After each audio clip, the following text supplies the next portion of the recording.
Hey, what's up guys, it's DarkArmedDuelist, and today I'm going to be doing a Timelord deck profile. And no, I'm not talking about Doctor Who, I'm talking about the final antagonist of Yu-Gi-Oh! 5Ds. So I really wanted to build this deck. I built this deck a while back when they originally got all their support, and it's a really fun deck to be able to just normal summon and actually teach somebody how to play Yu-Gi-Oh! With, because it's extremely simple to just be able to normal summon out a Timelord and get an ability off of it. So without further ado guys, don't forget to like, comment, subscribe, hit that bell on there so you can become part of the notification squad, and let's get straight on into this. So first off, we're going to be playing 3 copies of Sation, the Timelord. So all of the Timelords share the ability that they cannot be special summoned from the deck. You can only control one of each of them, I believe. No, you can't. That's not an ability that they all share. You cannot special summon them from the deck. They all share that ability. And then if your opponent controls a monster, you can normal summon this card without attributing. They all share that ability, and they cannot be destroyed by battle or by card effects. And neither player takes battle damage from battles involving this card, which is really cool. About this one. This one makes it so you don't take battle damage from battles involving it. Neither player do. But the other ones actually make it so just you don't take battle damage. It's important to the strategy of these cards. And at the end of the battle phase, if this card battled, inflict 2,000 points of damage to your opponent, and then once per turn during your standby phase, shuffle this card into the deck. All of them share that ability to shuffle them back into the deck. Can't be destroyed by battle or by card effects, and they can't be special summoned from the extra deck. And if your opponent controls a monster and you don't, you can normal summon them without attributing. Then I play 3 copies of Yugioh the Timelord. Yugioh the Timelord's really cool because it has the ability that at the end of the battle phase, if this card battled, half your opponent's life points. Just half them. Right there. This is probably the best one that you can tech into just about any deck.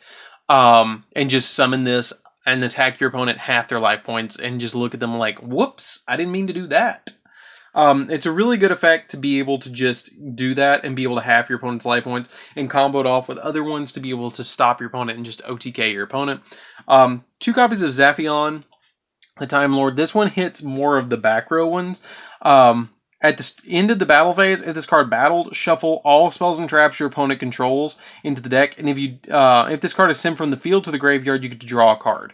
And all of them share the ability that they shuffle back into the deck during your next standby phase. Then we play double Medeion, the Timelord, as well. Medeion, the Timelord, is it can't be special summoned from the deck, and if you control no monsters, just like the other ones, but it also shares the ability that at the end of the battle phase, if this card battle, return as many monsters on the field as possible to the hand. And then if you do, inflict 300 points of damage to your opponent for each one returned, which is a really broken ability to just return every monster on the field to the hand.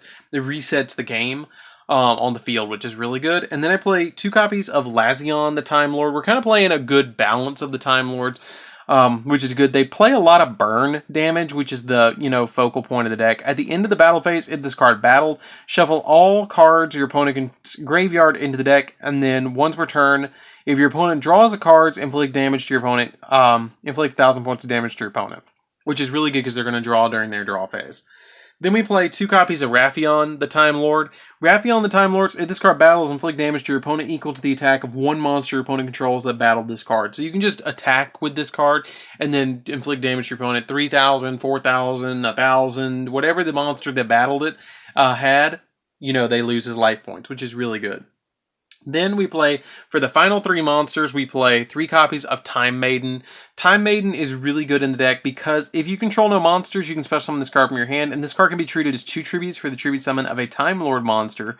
And you can tribute this card to add a Time Lord monster with 0 attack from your deck to your hand, and you can banish this card from your graveyard to special summon a Time Lord monster with 0 attack from your deck, ignoring its summoning conditions. So this card kind of makes the deck go around. I wish we had something else that was kind of like Time Maiden in the deck that made the deck a little bit faster, but basically you just normal summon a Time Lord and sit on it until your opponent's next turn, because they usually can't handle the Time Lord not being able to destroy a battle or by card effects, and if they battle it, it does stuff. And they just get burned so fast that they can't do anything. Like, this deck is like, hey, Boral Sword, you look cute. You can't do anything. The only thing this deck really loses out to is Boral Load. Because Boral Load, they just take your monster and then it shuffles back into the deck during your next standby phase. So, that's it for the monsters, guys. Let's get into the spells. You don't even really need hand traps in this deck. Like, if you wanted to, you could cut some of the Time Lords down, but I really want to open with, like, at least 2 Time Lords in my hand. So that's why I play the ratio that I do.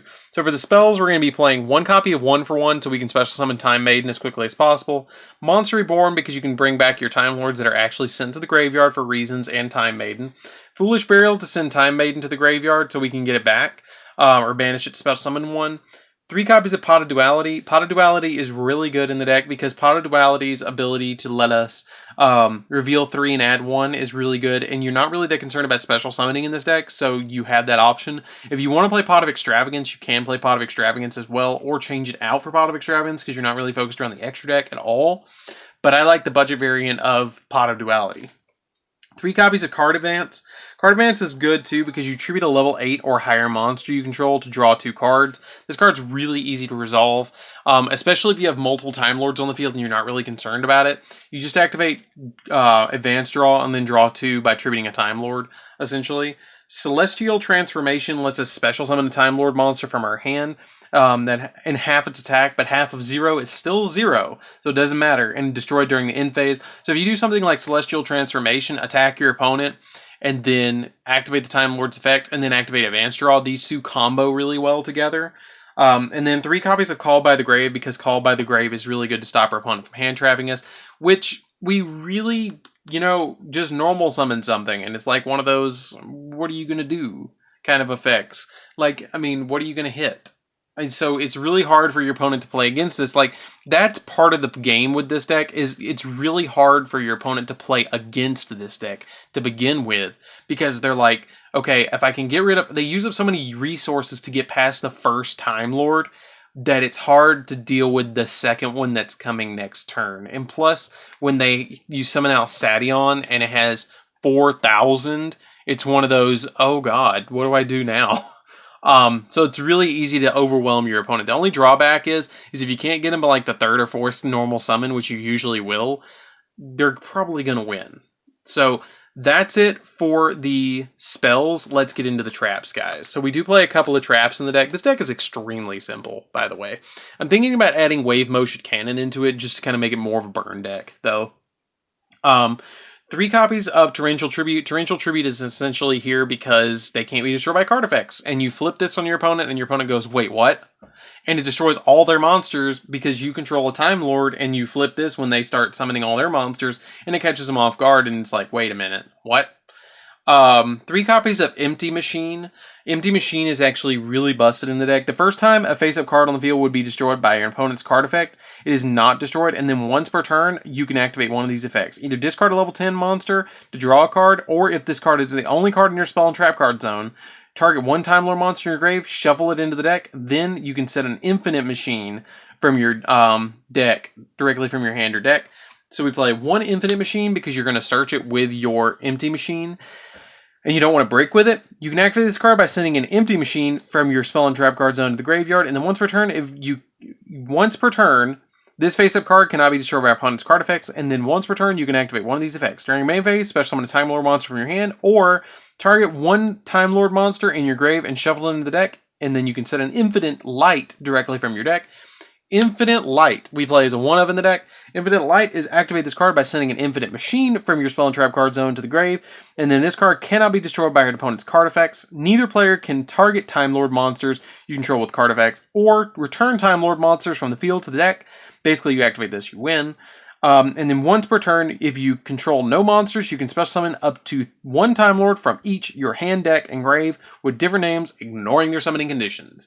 So if you don't control a Time Lord, you summon 3, and you just start overwhelming your opponent with 3 Time Lords. And usually, if you get that far, you're usually just going to summon Lazion, you're going to summon Mykion to half your opponent's life points, and you're going to summon Raffion, and you're going to win, because all you're going to do with this is swing at your opponent, or this is going to make them lose 1,000 during their next draw phase, half their life points, and then half the attack of a monster. So you do this one first, then this one, and then they draw and they lose. If they don't lose off of just these two. These two are the big players of the deck that you're going to just burn your opponent out with.